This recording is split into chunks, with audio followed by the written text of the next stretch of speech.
Hi, everybody. What I want to talk about today is what do you look for in your enablement leader?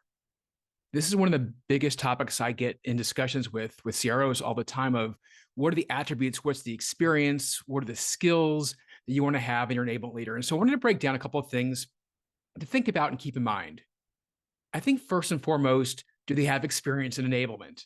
And that may sound like an obvious thing to say, but what happens sometimes is CROs know somebody who ran professional services or sales engineering or something adjacent to them, and they know the space, they know the CRO, and they say, I want to make this person my enablement person. This can work, but it comes with a lot of risk. And it's not risk I would necessarily say is the right call to make.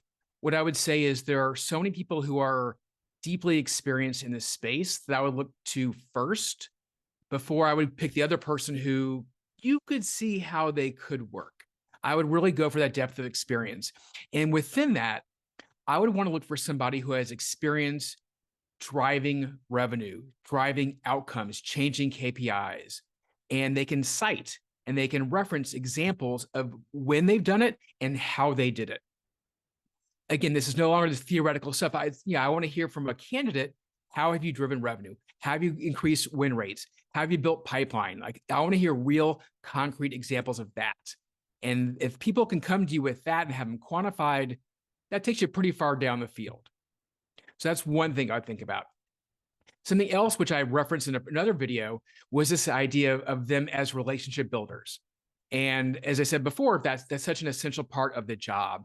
And I would look to a person who can give you specific examples of how they have built relationships across the organization and how that's helped them from an enablement point of view. And it's not just I play well with others. Like, that's not good enough. I dive deeper. Examples of how they work well with to drive their revenue and partner to do that, but also how they've worked across difficult teams. Maybe when another CRO or sales leader didn't want to help out, how do they work with them? So really looking for examples of how they've done that to kind of drive their enablement initiatives forward. Very important. As I said before, the relationship building piece is why so many enablement folks struggle or fail. And so try and test for that in conversations. It's a risk you don't want to take. And so the more you can investigate that, the better off you're going to be. The other thing that's really important that doesn't get thought about and talked about that much is you want somebody who is a master diagnostician. And the reason I say that is every sales organization has some challenges, some problems they're trying to overcome. And sometimes we think we know what the problem is, but sometimes we don't. And when you look at a sales organization who's maybe not performing at the level you want, it's easy to say, oh, they're bad at X or Y. And that may or may not be right, but oftentimes there is a root cause, an underlying reason for those things that maybe isn't what's obvious at the get-go. And a lot of red herrings that you could latch onto and be distracted by and go focus on those things with your programs. And that's taking down the wrong road. But a master diagnostician can ask the right questions, can really look at data, and can have conversations with people to assess what's really going on, not just a theory. And so a master diagnostician is really savvy, they're experienced, and they know how to tell what's going on. It's like, the doctor who can really kind of read between the lines and then assess things versus just taking some random thoughts about what is wrong with the patient. So with that, this idea of being a good diagnostician, a related point is I would want somebody who is insanely curious. A person who's curious about the products, about the industry, about the sellers, about your customers.